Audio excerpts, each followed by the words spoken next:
Dear cosmic dreamer, close your eyes now. Let the rhythm of your heartbeat sync with the silent pulse of the universe. Here in our Sleepy Science channel, we weave delicate tales of space science for sleep, a relaxing science narration to guide your mind into a state of gentle curiosity and deep calm.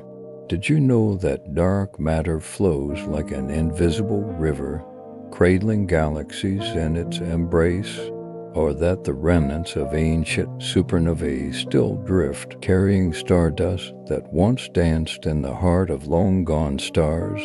These are not just facts to fall asleep to. They are whispers from a cosmos asking you to rest. Let our voice, layered over the Earth's own resonant frequency, become your bridge to the stars, a lullaby of logic, a science to fall asleep to. Have you ever wondered if there really is a ninth planet in the solar system, but it was accidentally destroyed in the early stages of the solar system's formation?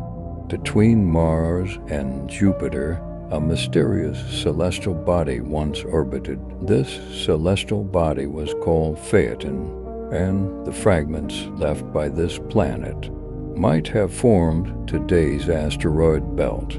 Going back to the early 19th century, the asteroid belt had not yet been discovered, but in 1801, an astronomer discovered the largest asteroid in the solar system, Ceres.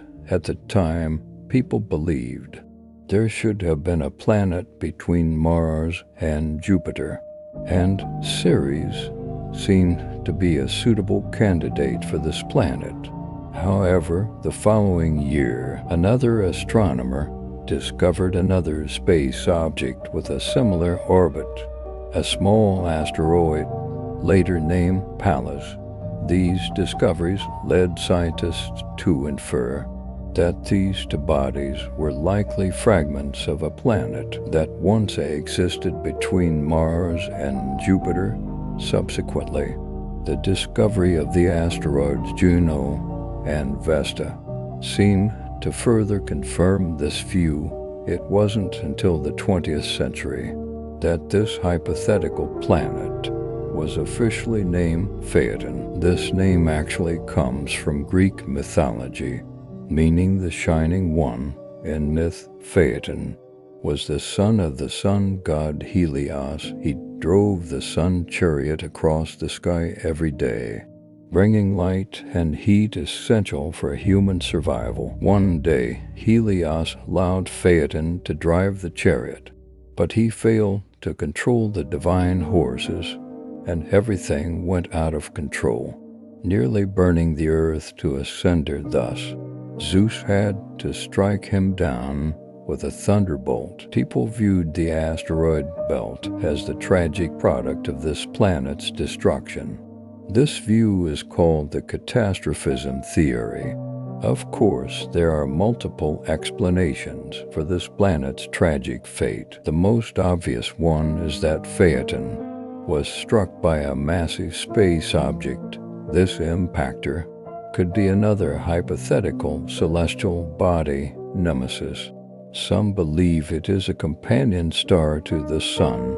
According to this theory, the Sun has a small companion star with a highly elliptical orbit that periodically approaches the Oort cloud, a vast shell of icy bodies surrounding the Sun. This process could cause significant chaos. Perhaps for this reason, this hypothetical companion star is also called the Death Star. It might be a red dwarf or a brown dwarf, whatever it is, at the farthest point of its orbit. It is about 1.5 light years from the Sun. For decades, humans have been searching for this star, but so far, no one has successfully located this elusive and possibly non-existent space object. But back to the topic of Phaeton. Another theory suggests this planet might have experienced some kind of internal cataclysm and was torn apart, But today, the catastrophism theory is no longer popular, replaced by the accretion theory. According to this theory, the asteroid belt formed from dust particles floating in a gas environment gradually accumulating. Over time, these particles continuously combine, forming larger masses. Gravitational forces cause these particles to attract and gather together, forming planetesimals, a type of tiny protoplanetary body that eventually develops into a true planet. Planetesimals continuously collided, gradually evolving into protoplanets. These protoplanets continued to grow, eventually forming planetary bodies. As the object's mass increased, the gravitational pull between particles also strengthened, continuously gathering gas, dust, and ice in the nebular disk. The entire process was like a snowball effect. The larger the mass, the more particles were drawn in. Finally, when all available building materials were exhausted, large celestial bodies floated in the darkness of space. Today, many experts believe the asteroid belt is actually a remnant of the primordial protoplanetary disk that once orbited the Sun, predating planet formation. Unfortunately, it never managed to coalesce into a single planet because Jupiter's powerful gravity prevented this process from happening. Although the story of Phaeton is captivating, it is no longer accepted by the scientific community. Next, let's explore a question. If every planet in the solar system were as large as Earth, what would it be like? Would Mars' desolate red landscape suddenly turn into a lush green oasis? Would the massive gas giant Jupiter simply disappear?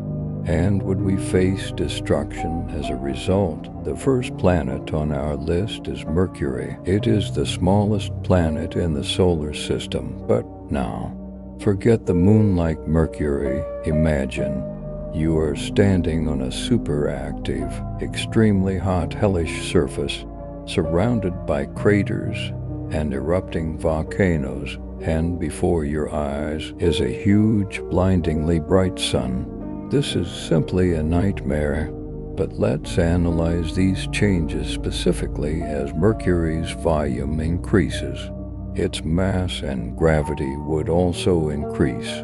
This way, Mercury might possess a thicker atmosphere. Mercury's extreme temperatures are not only due to its proximity to the Sun, but also because its original atmosphere is very thin.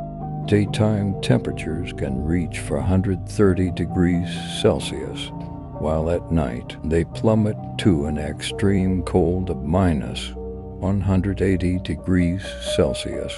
But if gravity becomes stronger, Mercury could have a denser atmosphere, and heat could be distributed more evenly across the entire planet. And it's not just the atmosphere making Mercury hotter. If it becomes larger, it would likely experience stronger internal heating due to gravitational compression. Geological activity might also intensify. In other words, the landscape would be richer with more mountains and more active, more frightening volcanoes. Congratulations, you've turned Mercury into Venus 2.0. For us, these changes are not very friendly. Launching probes to it in the future would become much more difficult. So it's better for Mercury to stay as it is. This forms a sharp contrast with our next planet, Venus. So what would happen if Venus became as large as Earth? Actually, nothing would change because it is already almost as large as Earth. It's even called Earth's twin sister. Of course, the word twin might be a bit exaggerated, the actual differences are very large. Venus is often called the morning star because it is very bright and conspicuous in the sky. But don't be fooled by its beautiful appearance. This planet is one of the least habitable places in the solar system. Surface temperatures are higher than a freshly baked pizza, reaching about 900 degrees Fahrenheit, and it's covered in thick sulfuric acid clouds. Anyone attempting to land would be dissolved instantly, so unfortunately, you shouldn't plan a trip there anytime soon. Next, let's look at a planet different from Venus, one that could potentially become a new home for humanity: Mars.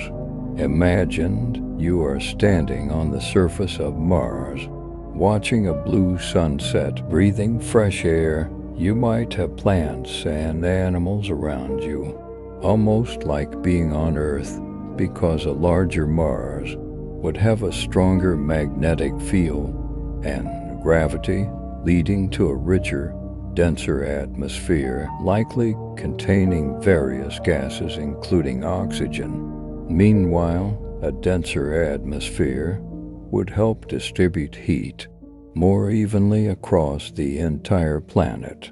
Therefore, Mars would become much warmer and more habitable. And the next most crucial change is the appearance of liquid water. Mars already has some frozen water at its poles and underground, but under stronger gravity, it could stably maintain liquid water on its surface. That would be truly amazing. However, not everything is wonderful. The new Mars would also have a fiery temperament. It originally had some geological activity, and now its internal heat and pressure would increase dramatically. This means volcanic eruptions would be more frequent and more violent. Imagine if you could avoid the disastrous consequences and witness a volcanic eruption on another planet with your own eyes. How spectacular that would be overall. This planet might become greener and more vibrant, but definitely not safer. Nevertheless, it would still be incredibly exciting to see such a Mars. Next, we should turn our attention to the giants of the solar system. Previously, we were making small planets larger. Now, it's time to drastically compress these behemoths. If Jupiter shrank to 1/11th of its original diameter, that would be terrible. The first thing we would notice is the change in gravity. Jupiter experiences 30 to 100 collisions with large asteroids each year. But this means nothing to it, because its powerful gravity attracts all these celestial bodies, thus protecting Earth. But now our powerful guardian, Big Brother, has become a weak infant. Next, we would probably face a barrage of incoming asteroids. This planet is known for its thick, churning atmosphere, but after gravity weakens, it might struggle to retain these gases. Over time, the atmosphere would slowly escape into space, eventually leaving only a very thin layer, composed mainly of nitrogen and oxygen. We would also have to bid farewell to another giant planet's iconic appearance, Saturn. The most obvious change would be the disappearance of its famous rings. These rings are composed of ice particles and rock fragments, unique organs of Saturn.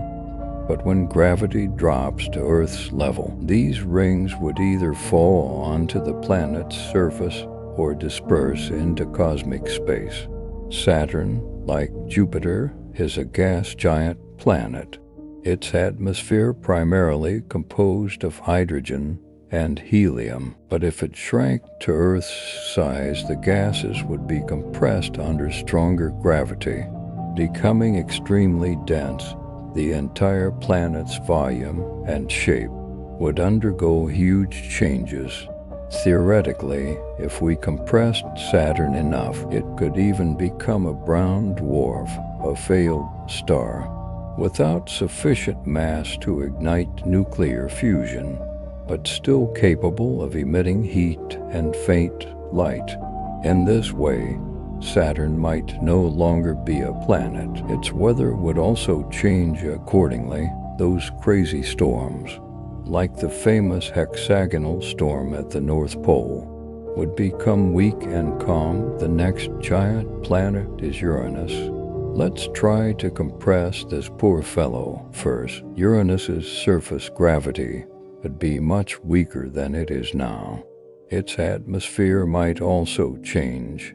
If Uranus became smaller, its atmosphere would become thinner, and the gas composition could be completely different. This planet is originally very cold, with an average temperature as low as minus 178 degrees Celsius, but if shrunk to Earth's size, due to the decreased volume to surface area ratio, it might actually warm up slightly, but don't get too excited. It would still be much colder than the coldest places on Earth. Thus, gas giant planets have a hard time adapting to such drastic weight loss. Surprisingly, a shrunken Neptune would become much more friendly.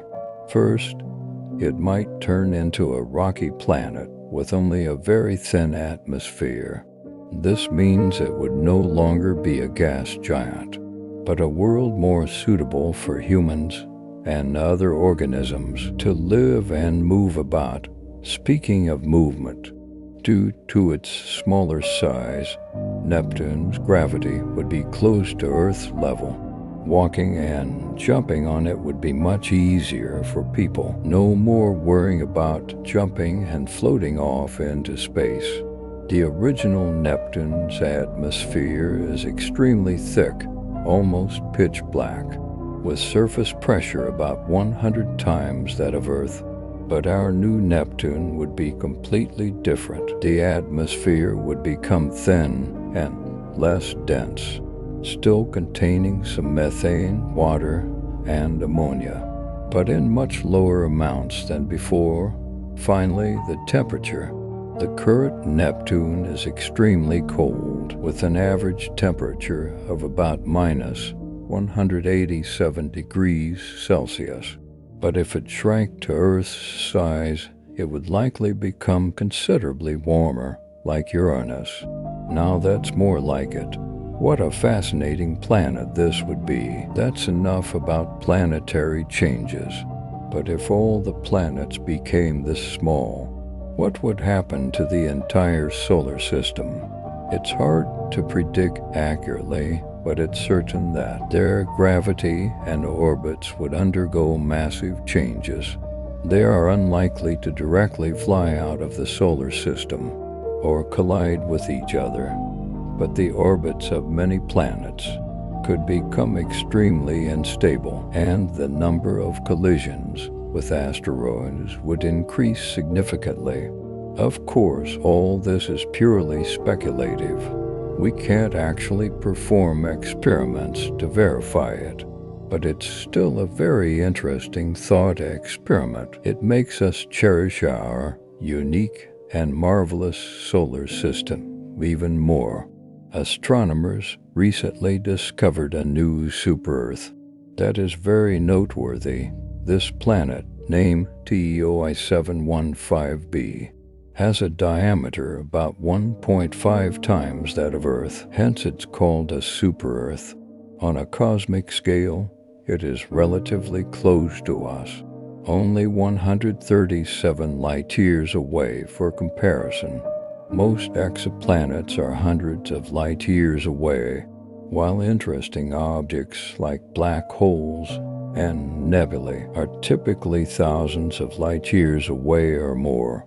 So, could it potentially be habitable? The habitable zone refers to the region where a planet might have conditions suitable for liquid water Estimating what we call the habitable zone means a certain range of distance from the star where the planet's surface temperature is moderate and water can remain liquid.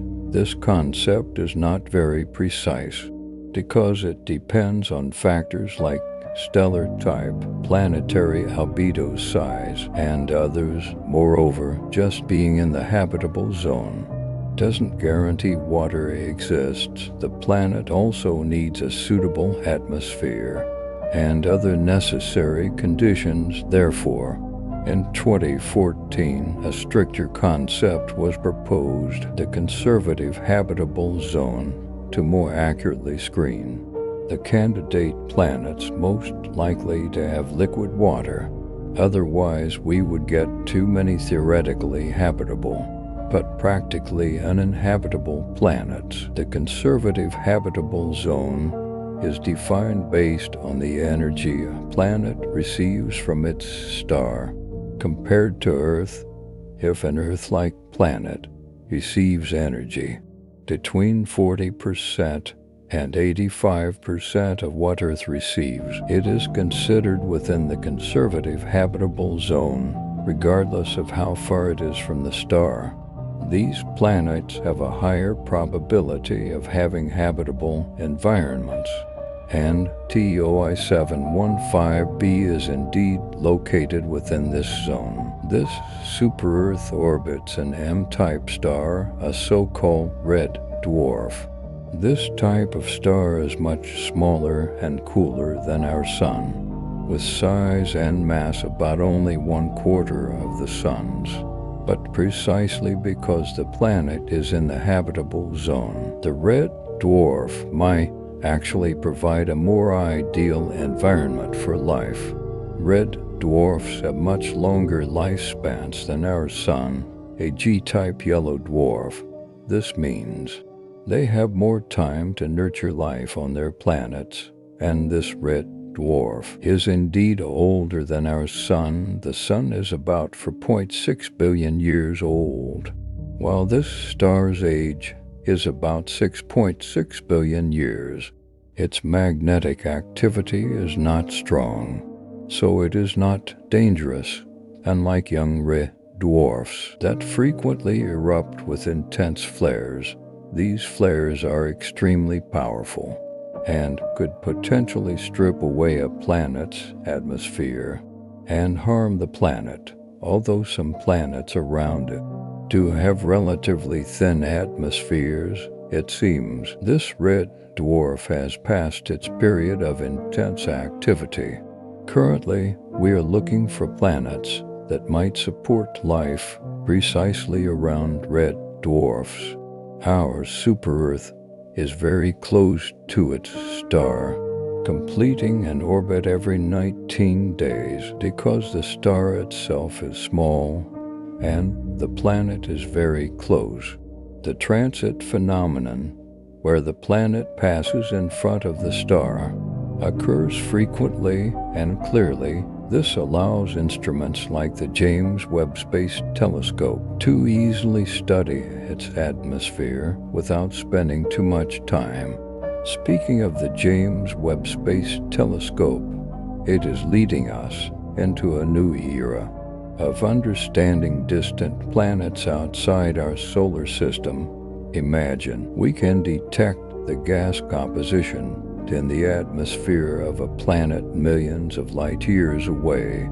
James Webb will help us search for worlds that might support life.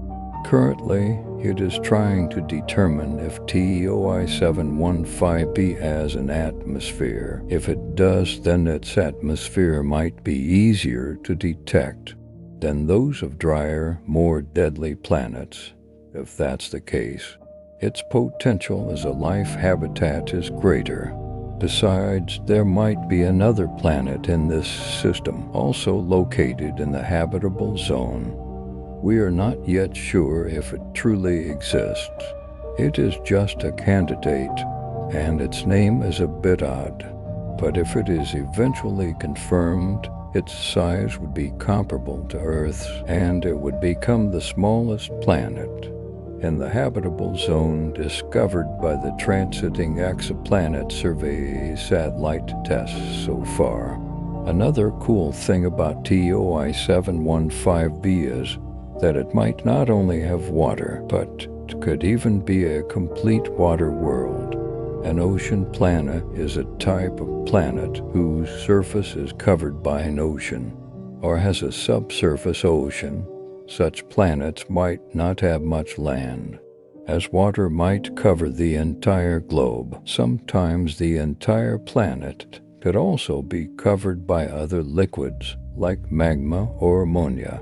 For planets outside the solar system, our current technology cannot directly observe water on their surfaces. Scientists instead look for water vapor in the atmosphere as a clue that liquid water might exist below. Of course, we also wonder if life might be possible on these planets. Hopefully not the kind like Leviathan monsters. Our models show that planets with oceans might be quite common in the Milky Way. This means there could be a large number of ocean worlds in the universe waiting to be discovered. But the most important point about TOI 715b is that it lies within the so-called radius gap for small planets. If we arrange planets by size, we find planets both larger and smaller than Earth, but between about 1.1 to 2 times Earth's radius, there is a noticeable gap. Where did these planets go? This gap has greatly interested scientists because it reveals certain patterns in planetary formation and evolution. It's not that planets in this size range cannot form, but that they form larger initially and then gradually lost some of their mass, like a balloon slowly leaking air. This could be due to the way they orbit their star. The star's radiation gradually blows away part of their mass, just like the sun blows away gas from comets. This gap is full of mysteries, and planets like our newly discovered super-Earth are clues helping us solve this puzzle. We are not yet sure if this gap also exists around red dwarfs. Perhaps it reflects differences in planetary density rather than an actual gap in size. Therefore, studying this newly discovered planet becomes even more important. It will help us understand distant stars and their planetary systems more deeply. I mentioned TESS earlier, the Transiting Exoplanet Survey satellite. This NASA satellite has been operating in space for 6 years, achieving great success. NASA launched TESS because we had already discovered over 5,000 planets orbiting other stars through instruments like the Kepler telescope. But Kepler primarily found larger planets, not necessarily Earth-like ones. Therefore, we decided to have TESS focus on finding smaller Earth-like planets around nearby bright stars so that future telescopes could more easily conduct follow-up studies on them. TESS works by its cameras observing stars and looking for changes in their brightness.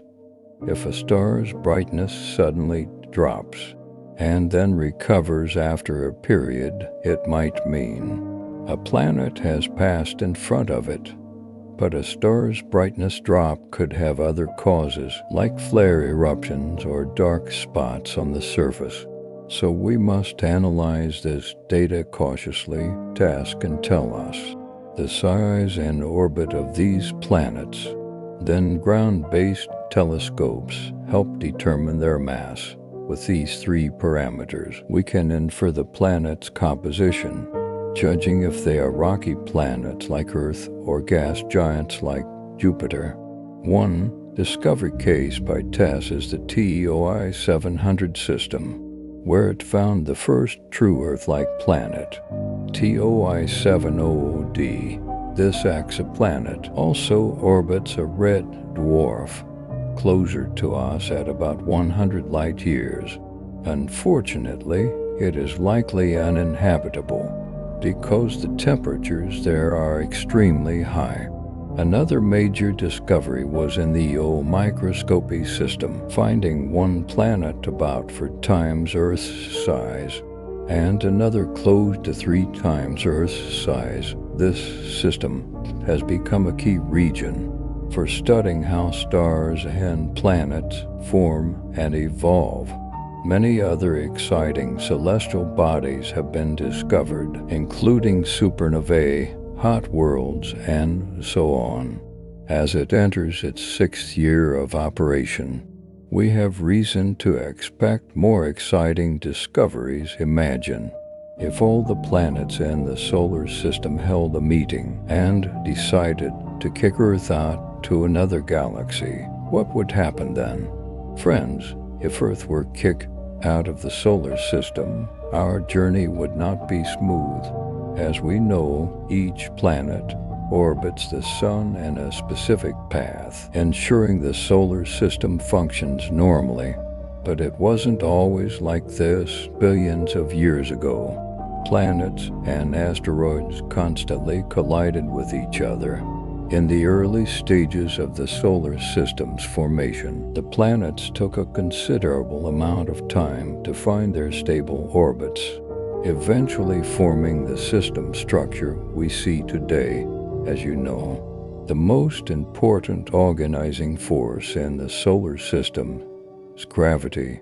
Gravity attracts every piece of matter in the universe to each other, and the greater the mass, the stronger the gravity. The Sun accounts for 99.75% of the entire solar system's mass. It is its powerful gravitational anchor that allows Earth to orbit on a stable and reliable path.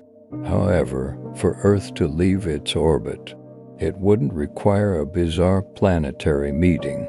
While it's a low probability event, it is a real possibility. For example, if a rogue planet or star approached the solar system, its gravity could completely disrupt our planetary order.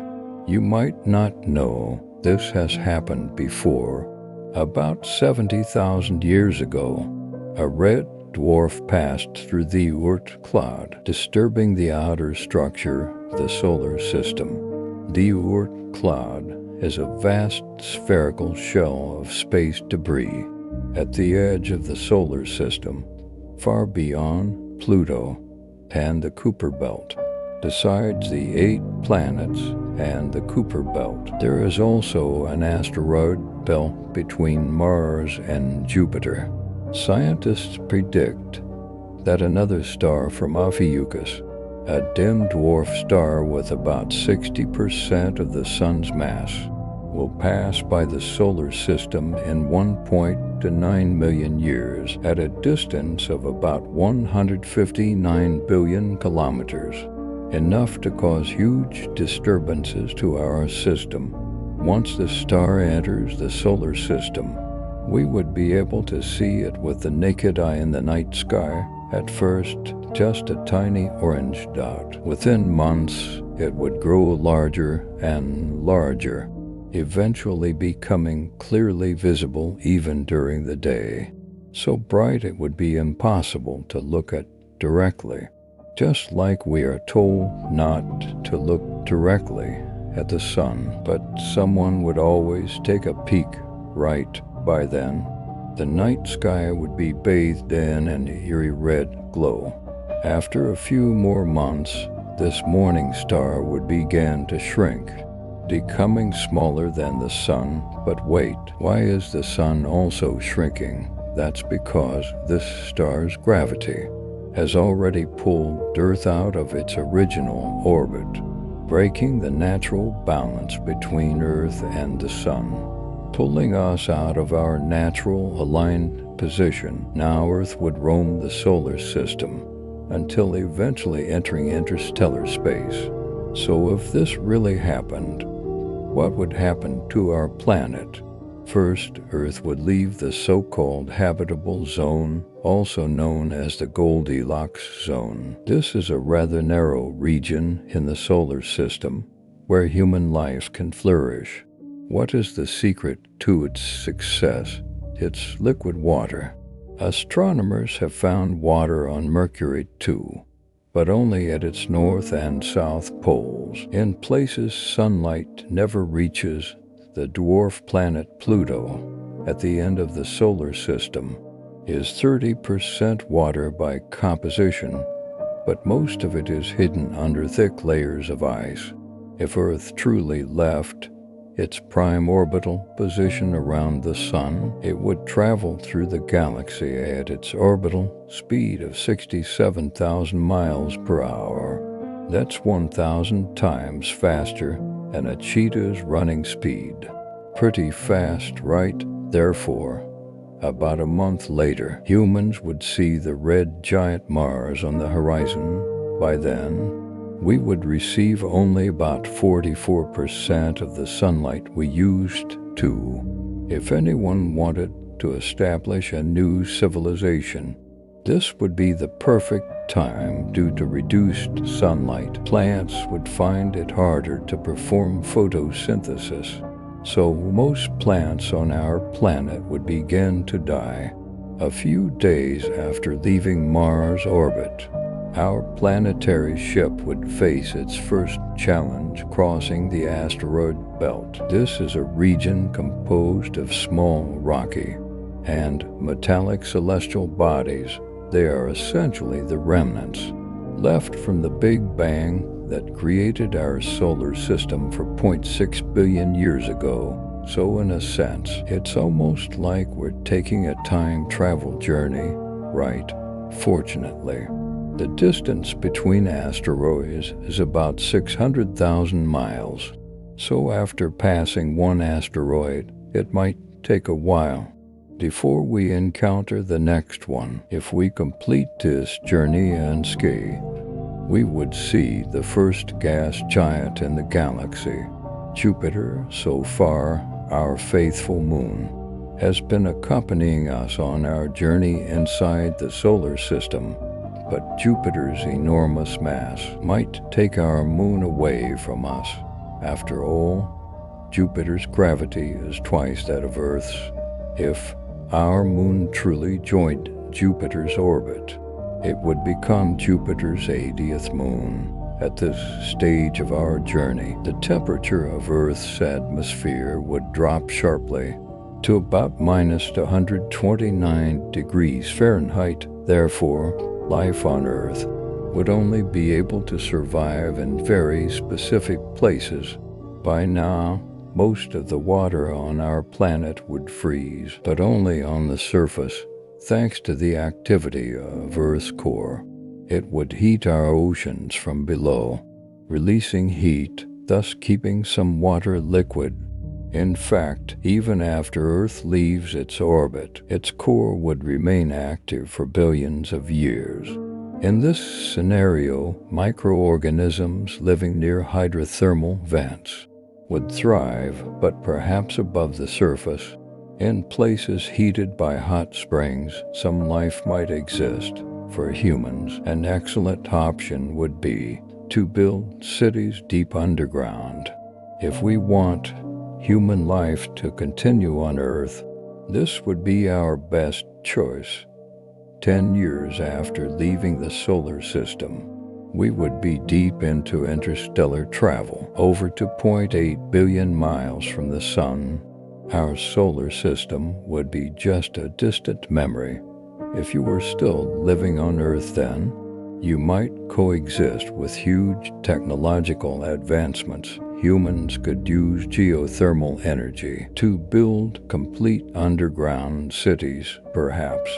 We would even discover how to convert ice into energy, creating a sustainable and abundant fuel system. Ice would also be our primary water source. By then, the process of converting ice would be less expensive. Underground crops would thrive, but some plants would be more suitable than others.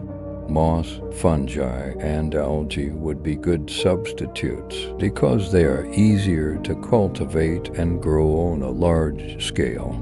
This means our diet would be mostly plant-based because raising and herding animals underground might be difficult. Humans could continue living this way for thousands of years. If Earth happened to pass by a star with a habitable planet, we might even attempt to settle on another planet. Without atmospheric hindrance, space flight would become much easier. So in this scenario, the idea of exploring other planets would no longer seem so surreal. The one thing we absolutely wouldn't want to happen to us is Earth colliding with a black hole. If that really happened, we would experience a process called spaghettification. In this case, Earth and everyone living on it would be stretched vertically until eventually disappearing. But that would be the subject of another video. Fortunately, even if all these scenarios are possible, we wouldn't be caught off guard. Thanks to advances in science and technology, we would be able to predict if a star would come too close to our home. Even if we couldn't stop a star, we could certainly manage to prepare for everything. Perhaps future generations would watch this video and be amazed that we foresaw the future so accurately. Just recently, astronomers discovered 3 potential super-Earth planets orbiting a relatively nearby dim dwarf star. The term super-Earth is used to describe a planet outside the solar system with a mass higher than Earth's but lower than the solar system's ice giants Uranus and Neptune. An international research team led by Dr. Svetlana Huber from Exoplanet University discovered these exoplanets orbiting the star HD 48498, located about 55 light-years from Earth. These planets orbit their star in 7 days, 38 days, and 151 Earth days, respectively. The research describing these discoveries was published on June 24, 2024, in the Minerva Journal. Most excitingly, the outermost exoplanet candidate orbits within the habitable zone of its host star, where conditions might be comfortable enough for liquid water to exist on its surface, neither boiling nor freezing. These habitable regions around stars, also known as habitable zones, are considered highly suitable for potentially supporting life. Another reason this discovery is so important is that this orange host star is similar to our Sun, but since it is an orange dwarf, it produces less radiation than our yellow dwarf Sun. This is also the closest planetary system with a super-Earth in the habitable zone of a Sun-like star. This makes the discovery particularly exciting. It can help us move forward in the search for habitable planets orbiting Sun-like stars. Who knows, perhaps one day this planet will become our new home. These potential super-Earths were discovered through the HARPS and Rocky Planet search programs over the past decade. The team involved in this research used special equipment to collect nearly 190 high-precision measurements. By analyzing the spectrum of light from the star, astronomers can tell if it is moving towards us, which is called blue shift, or away from us, which is what we call red shift, to ensure their findings were correct. The research team also used several different methods and comparative analyses All results confirm their conclusion. There are indeed 3 planetary candidates with minimum mass ranges, from 5 to 11 times Earth's mass. The research team also believes the star's distance and the favorable orbit of the outermost planet make this system an excellent target for future research. Hopefully, further studies will open doors for our understanding of planetary systems and the possibility of life beyond the solar system. Scientists have already discovered over 5,000 exoplanets, planets outside the solar system, since the first confirmation of an Earth-like world, orbiting a Sun-like star in 1995 to find these distant planets. Astronomers used different instruments, such as NASA's Kepler Space Telescope launched in 2009. Its mission was to discover as many Earth-like planets in the galaxy as possible, but it wasn't the only instrument used for exoplanet hunting. In any case, let's now look at a few of the most exciting and promising of these worlds. Gliese 667 cc is only 22 light-years from Earth, but even though it seems close, it's still about 129 trillion miles away. The planet itself has a mass about 3.8 times that of Earth, and completes one orbit around its host star in just 28 days. In other words, a year on this terrestrial planet is 13 times shorter than a year on our Earth. Fortunately, this star is a cooler red dwarf, so this exoplanet is likely within its habitable zone. But there's still a strong possibility this world gets regularly baked by flares from its parent star. That's not cool on many levels. Kepler-20 to be as much farther than the previous world. Over 600 light-years from our planet, it was the first Kepler planet discovered. In the habitable zone of a star, this world is larger than Earth, about to 0.4 times the size of Earth. Unfortunately, we still don't know if this planet is rocky, liquid, or gaseous. Kepler-20b's orbit is similar to Earth's. It takes 190 days to orbit its G-type star once. This type of star is somewhat like our Sun, but smaller and cooler than our Sun. Another Kepler planet, this time Kepler-69c, is located as far as 2,700 light-years away. This world is also nearly 70% larger than Earth. Researchers know nothing about its composition, but they found this planet takes 140 days to complete one orbit. This places its position in the system, similar to Venus in our solar system. Meanwhile, due to its host star being slightly less luminous, about 80% of our suns, this world might be more habitable than Venus. TOI 733b is a recently discovered world. Found in 2023, it is located 145 light-years from Earth and completes an orbit around its star in just 0.9 Earth days. But the coolest thing about this planet is it might have a vast ocean. According to scientists, this planet is likely completely covered by water. Does this mean life could exist on this super-Earth? Time will tell. GJ121 for B is located 48 light-years from Earth. This planet is a super-Earth with a diameter almost 3 times that of Earth and a mass 8 times that of Earth. It orbits its red dwarf faster. Then you can binge watch your favorite series, completing a full cycle every 38 hours.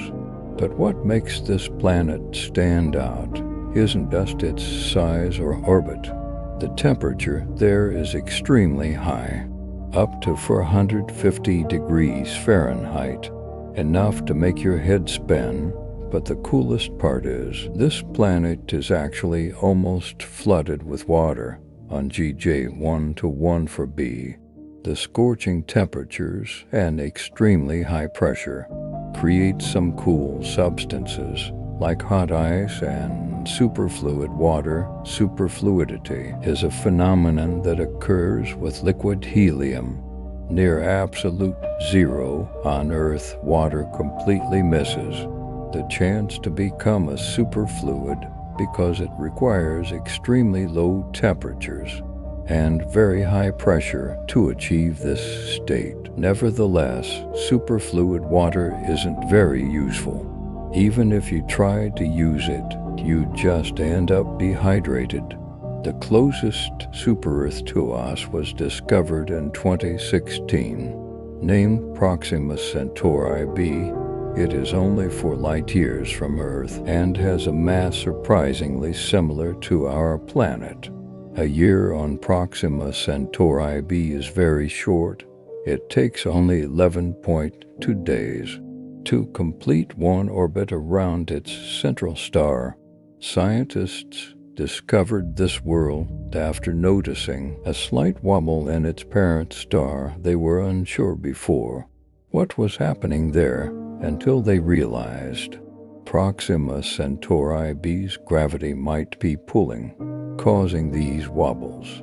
Although this exoplanet orbits within the habitable zone of its star Proxima Centauri, it is exposed to extreme ultraviolet radiation, entirely because it is so close to its parent star. Furthermore, currently, all operating telescopes exploring exoplanets are not positioned well enough to capture light from this super-Earth's atmosphere.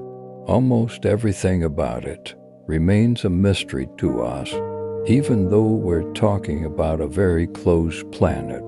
The super-Earth TOI 715b orbits a red dwarf. This star is smaller and cooler than our Sun. Currently, this type of star remains a primary candidate for searching for habitable planets.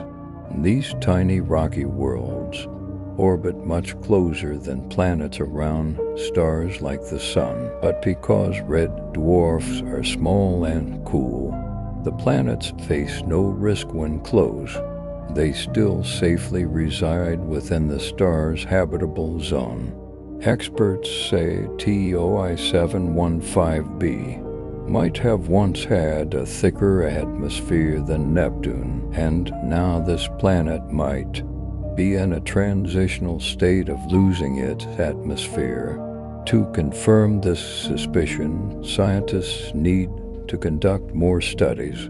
They might eventually determine if this planet is a water-rich terrestrial planet. This planet shouldn't exist, but it does. A newly discovered planet orbits a star much smaller and dimmer than our Sun. Yet this planet is unusually massive. Such a small star shouldn't have been able to create it. It's like finding an ostrich egg in a chicken coop. A team from Pennsylvania State University developed a special tool called the Habitable Zone Planet Finder. This is an instrument dedicated to finding planets orbiting dim, low-temperature stars. It is attached to a large telescope in Texas. This tool observes the light emitted by these stars, light that is primarily in the near-infrared spectrum, which our naked eyes cannot see. This device can detect changes in the star's velocity caused by a planet. If the star's motion changes slightly, it means there is a gravitational source nearby. Years ago, this technique helped discover the first known exoplanet orbiting a Sun-like star. Today we have refined this method making its measurements more precise. Our main goal is to search for Earth-like planets. They should be rocky planets and located within the habitable zone, the region around a star where liquid water might exist. The Doppler technique isn't currently outstanding at finding Earth-like worlds, but it works well for low-temperature, dim stars. It was through this method that we discovered the impossible LHS 315-4b planet. Planets usually form in a disk structure composed of gas and dust. Imagine a flat, rotating cloud of tiny particles. These particles gather and stick together, forming a flat, rotating disk over time. These tiny particles combine to form a solid core, the starting point of planet formation. Once the core forms, it attracts more dust and even gases like hydrogen and helium. But forming a planet this way isn't easy. They need a lot of mass and material. This process is called core accretion. The star plays a huge role in this process. Usually, large stars have stronger gravity, so they can gather more material to form planets.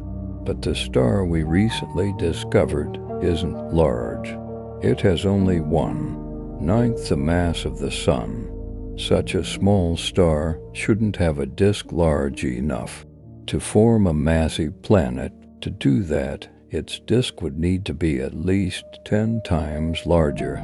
But this giant planet, LHS 315-4b, does exist. Now, this mysterious planet has a mass 13 times that of Earth, and a size similar to Neptune's. It's about 50 light-years away from us.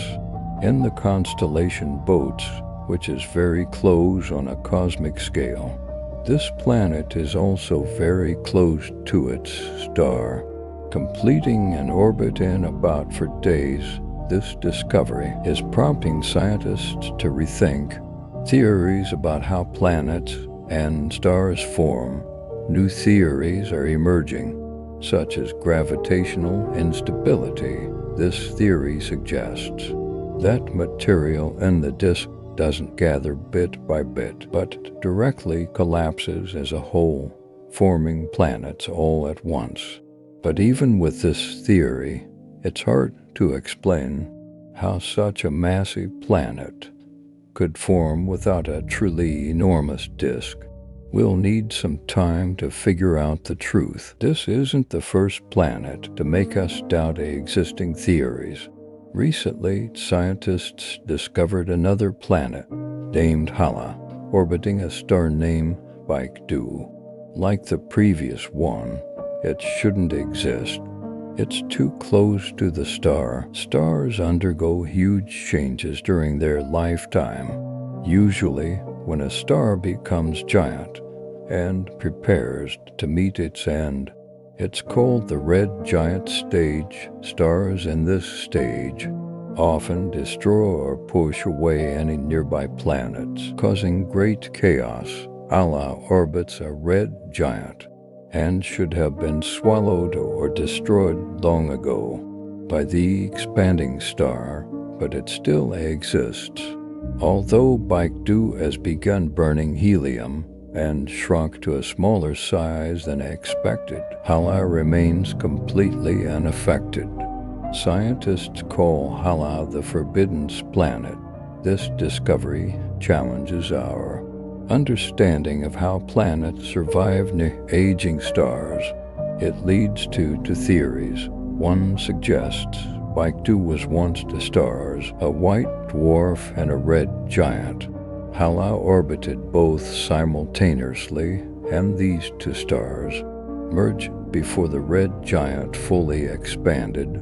This allowed Hala to survive because the extra helium provided by the white dwarf prevented the red giant from overexpanding. The second theory suggests Hala formed from the debris produced when the two stars merged. In this case, Hala would be a very young planet. Orbiting an age star, astronomers plan to continue studying Hala and search for more similar planets.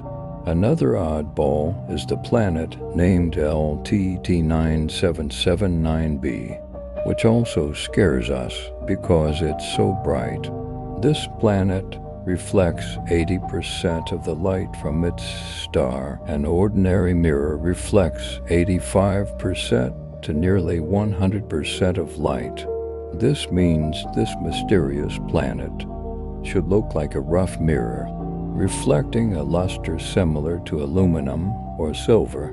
This is another Neptunian planet, located 260 light-years away, discovered by NASA's TESS spacecraft.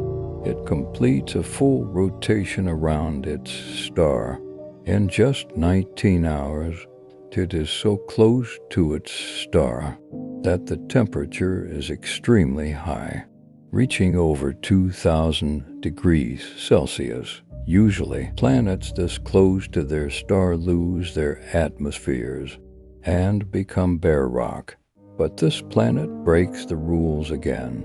This time we know its secret to survival, thanks to its shiny metallic clouds. These clouds are composed of glass and titanium salts.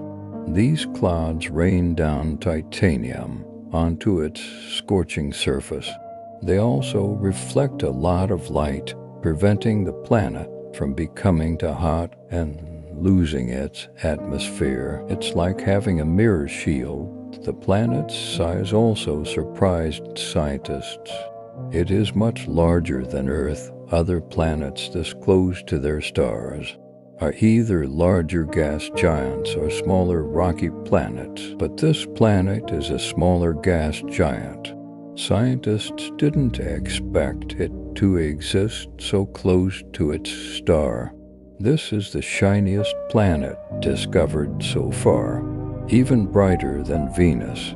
But although its appearance is cool due to its extreme temperature and strange metallic rain, it likely isn't a friendly place for life. And our final rule breaker is a planet named WASP-107b.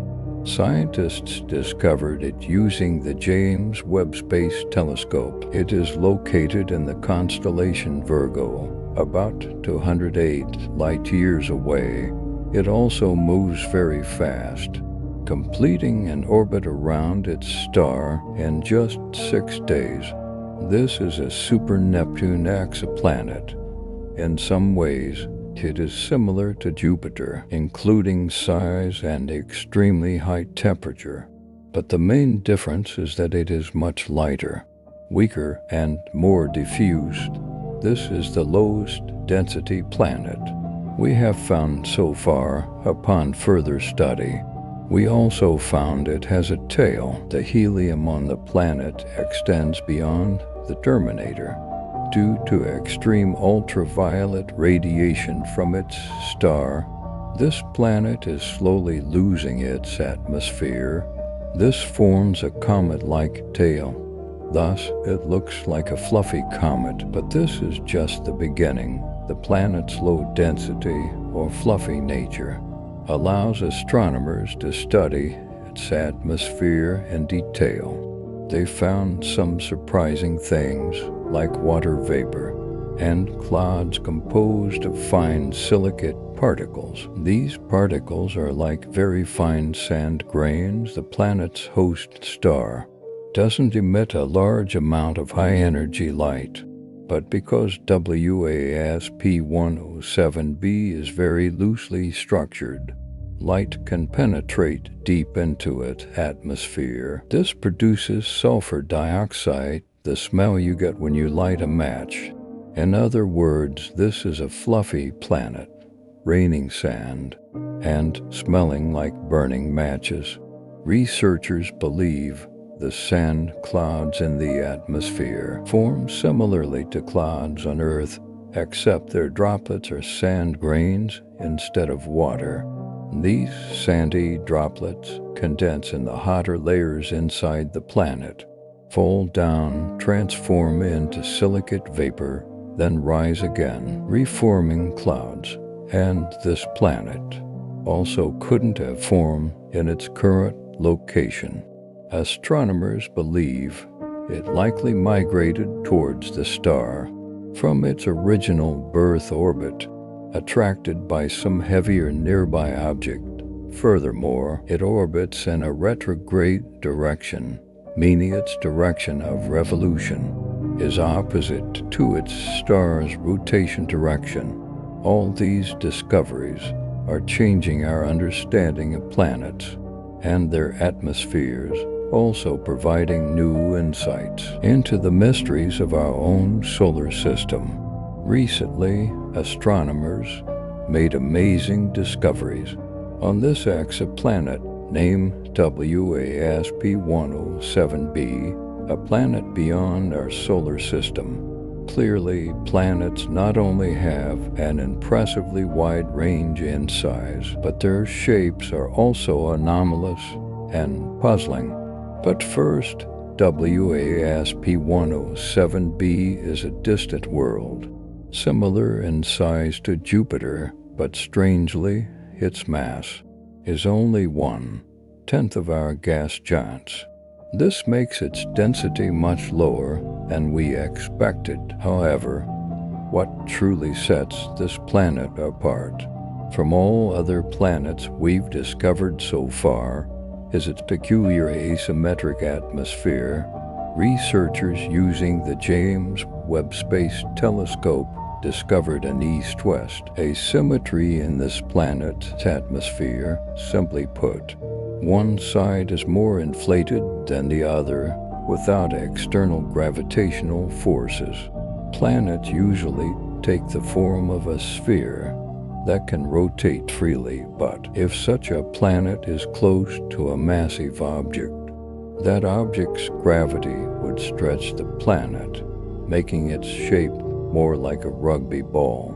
As a result, the planet's rotation would also slow down. Eventually, the planet would always show the same face towards this massive gravitational source, just like Earth and the Moon. The Moon always shows the same face towards us. The same effect could also occur between Earth and the Sun, but fortunately, the Sun is far enough away that Earth can freely rotate on its axis. WASP-107b is not so lucky. Its orbital radius around its star is nearly 20 times smaller than Earth's orbit around the Sun. Therefore, this effect is much stronger. That's why this planet, located about 200 light-years away in the constellation Virgo, is tidally locked to its star. Thus, one side is always illuminated, while the other side is forever in darkness. This might not be surprising. This tidal locking state might explain the asymmetry, but remember, tidal locking is not unique to WASP-107b. Other planets don't react to it in such a strange way. This is precisely why scientists are so eager to figure out if this atmospheric anomaly could be due to something even more unusual.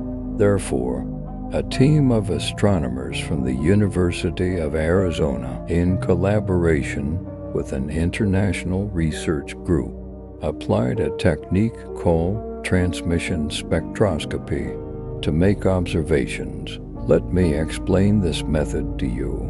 It analyzes how starlight passes through the planet's atmosphere during the planet's transit, when the planet passes in front of its star. This is similar to when the Moon moves in front of the Sun during a solar eclipse.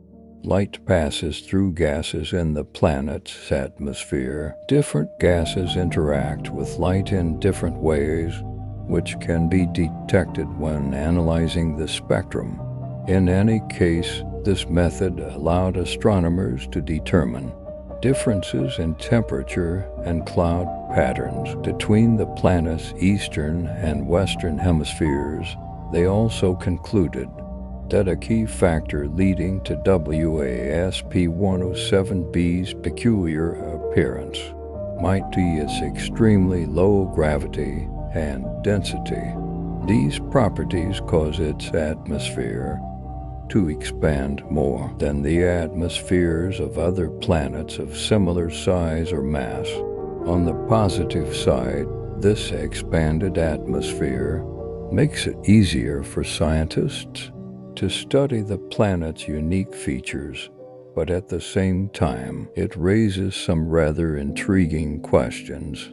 For example, how did such a lightweight gas giant form and evolve since 1992, when the first exoplanet's existence was confirmed? Humans have discovered over 5,000 exoplanets, and this is the first time such a symmetry has been observed. This makes WASP-107b an extremely exciting and possibly unique object of study. These discoveries challenge existing models of exoplanet formation and atmospheric composition, marking an important milestone in exoplanet research. Researchers are still exploring this peculiarly shaped, asymmetric planet. They hope to further understand its atmospheric dynamics and figure out if this type of asymmetry could also exist on other tidally locked gas giants. Once we understand why WASP-107b behaves this way, we might gain new insights into planetary formation and evolution, as well as the processes occurring in their atmospheres in the near future. Continued research on exoplanets like WASP-107b, especially with advanced tools like the James Webb Telescope, will help us reveal the diversity and complexity of planets in the galaxy. Can a planet be larger than its parent star? If you mean a star like the Sun, it's highly unlikely. But what about a white dwarf? A white dwarf is the core remnant left after a Sun-like star exhausts its energy and sheds its outer layers. This core is what we call a white dwarf. Usually, it's about the size of our Earth. If a star had a planet larger than Earth before it went out, that planet could potentially survive all the chaos. In this case, a planet larger than its star could indeed exist. We have even discovered such planetary systems.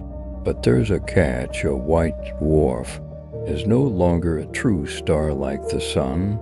It no longer produces energy and is just gradually cooling in the universe. Therefore, such systems might not count as true star-planet systems. In contrast, the Sun has been working non-stop, its core continuously fusing hydrogen into helium. It has been doing this for over 4 billion years and will continue for the next 7 to 8 billion years. The Sun's diameter is 10 times that of the largest planet in the solar system, the gas giant Jupiter. Unfortunately, you cannot get a planet much larger than Jupiter. If you start adding mass to such a world, it would actually become smaller, not larger. So it seems you cannot find a planet larger than the Sun. But there are those dim red dwarfs. They are the smallest stars in the universe, barely having enough mass to sustain nuclear fusion in their cores. Recently, astronomers discovered the currently known smallest stars. If the astronomers' conclusions are correct, then these two stars can barely fuse hydrogen into helium to achieve nuclear fusion. You need at least 0.077 times the mass of the Sun or the mass of about 75 Jupiters. Nevertheless, they are still true stars, just very tiny, even smaller than Jupiter. One of them is only about the size of Saturn. This means stars can indeed have planets larger than themselves. Right, theoretically, yes, but in practice, you would have a hard time finding such planetary systems. We have discovered and observed quite a few exoplanets, worlds orbiting other stars. The universe seems to have various trends, different masses, sizes, brightness, etc. But the main trend is red dwarfs usually do not have gas giants orbiting them. Even if they have planets, these planets are usually smaller, rocky worlds more like Earth, also known as terrestrial planets. For example, a red dwarf named TRAPPIST-1 has 7 Earth-sized planets orbiting it. But gas giants orbiting red dwarfs are extremely rare. About only 1 in every 100 small stars might have such a planet. This number might even be smaller because the study was based on unconfirmed candidate planets. Furthermore, the smallest stars are also the dimmest, meaning they are extremely difficult to detect and extremely difficult to determine if they have planets orbiting them, and whether those planets are gas giants or terrestrial worlds. Nonetheless, the possibility of a system where a planet is larger than its parent star still exists, but statistically, this probability is very low. Meanwhile, red dwarfs are extremely numerous. They are actually the most common type of star in the Milky Way, making up about 70% of all stars. Although truly tiny red dwarfs are relatively rare, there could still be millions or even billions of them in the Milky Way. If even a small fraction of these red dwarfs have gas giants orbiting them, then there could still be a significant number of such systems overall. And some of these systems, the planets, could indeed be larger than their host stars. When you watch a beautiful sunset by the sea or in the mountains, have you ever wondered what sunsets on Mars or Venus look like? Do they appear red-toned like Earth's sunsets? Actually, they are not the same, you see, due to differences in the atmospheric composition of different planets. Sunsets look quite different on each planet. Sunlight scatters off the molecules that make up the atmosphere. This process is more effective at shorter wavelengths, the blue end of the visible spectrum. That's why our Earth's sky appears blue. But at sunset, light has to pass through a longer distance of atmosphere, so we see yellow and red hues. Now let's go to Mercury 10, see what sunset looks like there. Sunrises and sunsets on Mercury are both spectacles. The sun in Mercury's sky appears 2.5 times larger than from Earth's surface, and during a Mercury day, the sun rises and sets twice. It rises, moves across the sky, stops, then goes backwards to the horizon where it rose, stops again, then starts moving again towards the setting sun.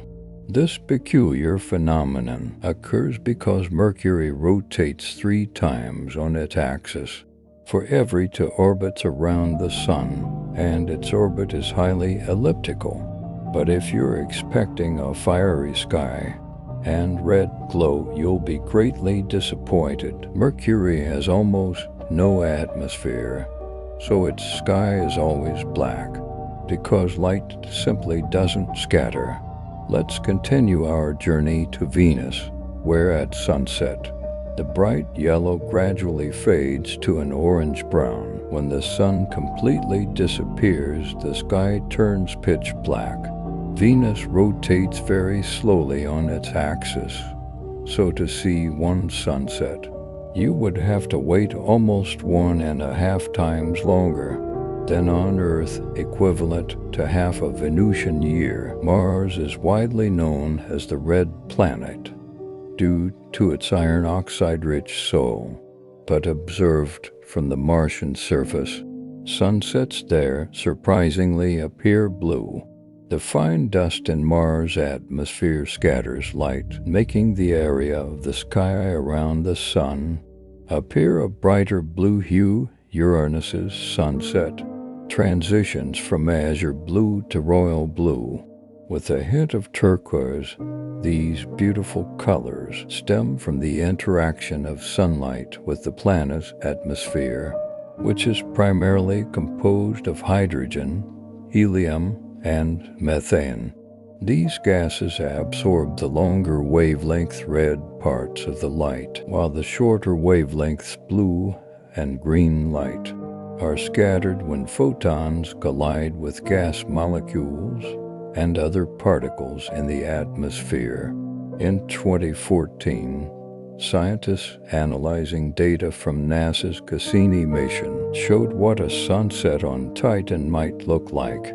This largest moon of Saturn is surrounded by haze and smog.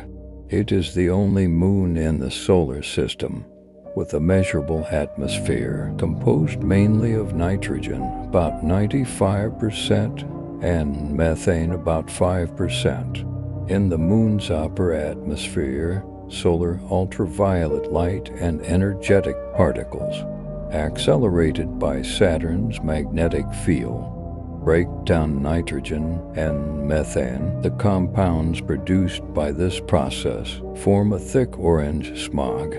As the sun sinks toward the horizon, this orange gradually turns to dark brown. Now look at this picture. It looks like a sunset on Earth, right? But it might actually be a view from Saturn. We have to say might because, like all images from space, we rarely get accurate colors. They are neither completely real nor completely false, just representing the physical processes happening behind the image subject. As for this photo of a Saturn sunset, until more scientific data is obtained, it's hard to say if it really looks like that. As we delve deeper into cosmic exploration, we encounter a vast number of exoplanets that completely subverts our Earth-centric notions of planets, from pitch-black gas giants to planets torn apart by their own stars. These bizarre worlds soberly make us realize the extreme and diverse environments the universe holds. In this overview, we will delve into some of the strangest, harshest, and most mysterious planets known to humanity. TRES is located in a distant corner of the universe. TRES is a world where darkness reigns supreme. Forget skies filled with twinkling stars, or even a sliver of moonlight. Here is an endless abyss of darkness. This gaseous behemoth is 1.5 times larger than Jupiter, but has the eerie ability to absorb light more efficiently than charcoal. It is a photon's grave. Its atmosphere is scorching and suffocating, occasionally taking on a deep ruby hue as the air is heated to near lava temperatures. This is a world that is completely subversive our understanding of the night sky. 55 Cancri in the 55 Cancri system. A strange and hellish world orbits its star in an extremely tight orbit. 55 Cancri endures such intense heat that half of its planetary surface has become a sea of molten lava. Imagine an entire hemisphere on fire, an endless ocean of flame. The other half is a perpetual night desert. never touched by the light of the nearby sun. Between these two extremes lies a narrow, eternal twilight zone. Dusk lasts forever. The stark contrast between burning and desolation creates a chilling landscape of despair. HD 189733b. At first glance, you might think HD 189733b is an artist's depiction of an alien ocean world, its surface seemingly beautifully patterned with blue and white swirls. But this beauty is highly deceptive. Those enchanting patterns are actually silicate particles forming in the planet's turbulent atmosphere. Together, they create a storm of raining glass, yes, shards of glass, falling from the sky at speeds up to 8,700 kilometers per hour. Anything in its path would be instantly shredded to pieces. TS or B1 to 57 plus 12. Imagine a place where even your atoms would be torn apart. This is the fate of the planets in this system. The culprit is their parent star, a pulsar. Pulsars are remnants of exploded stars that emit powerful electromagnetic pulses. These energy bursts are gradually erasing the exoplanets in this doomed system, disintegrating them. At the atomic level, their final fate is to slowly dissipate into the cold nothingness of space. Kepler 70b. Once, Kepler 70b might have been a gas giant like Jupiter, wrapped in a thick atmosphere, but its parent star underwent an explosive midlife crisis, expanding into a red giant and swallowing Kepler 70b in the process. Now, this planet has become a scorching rock, its temperature even exceeding the sun's surface. The extreme heat is causing the planet to continuously evaporate. Its doom is imminent. WASP-1 to be tragedy is perhaps the most fitting word for WASP-1 to be. Its massive parent star is pulling it into an egg-like ellipsoid shape. As it spirals closer, gravity becomes stronger, heralding an inevitable fatal attraction on a cosmic timescale. WASP-1b is already on its deathbed. GJ for 136b. Imagine a world so contradictory, it's baffling. GJ for 36b is simultaneously scorching hot and eternally frozen. Despite temperatures hotter than an oven, the ice on its surface does not melt. Instead, due to the planet's own powerful gravity, the ice actually burns continuously. Venus, our neighboring planet, is another nightmarish world. It possesses a hellish atmosphere, corrosive sulfuric acid rain, and temperatures that even surpass Mercury's surface, making it Earth's evil twin. Coro 7b is another uninhabitable planet, tidally locked to its star with one side roasted to over 980 degrees Celsius, while winds as high as 965 kilometers per hour sweep across the surface. This gas giant even experiences fluffy iron rain. The mysteries of the universe are endless, and each exploration reshapes our understanding. Stay curious and keep looking up. Perhaps the next discovery that will change humanity's view of the cosmos is waiting for us to witness together. All right, my friend, let's pause our conversation here tonight on the mysteries of the universe. Now, allow me to press pause for you. Set aside all thoughts and inquiries, and simply, quietly be in this moment. From here, my voice will fade away, leaving only the silent tapestry of the cosmos and a carefully chosen piece of pure music tuned to 432 Hz. Science suggests this frequency resonates deeply with the natural vibrations of the universe and the rhythm of life itself, soothing your nervous system and guiding you into deep relaxation. Now, find your most comfortable position. Gently close your eyes or let your gaze rest softly upon the stars. May you release all weariness from the world, letting your consciousness drift on the waves of music, floating into boundless tranquility.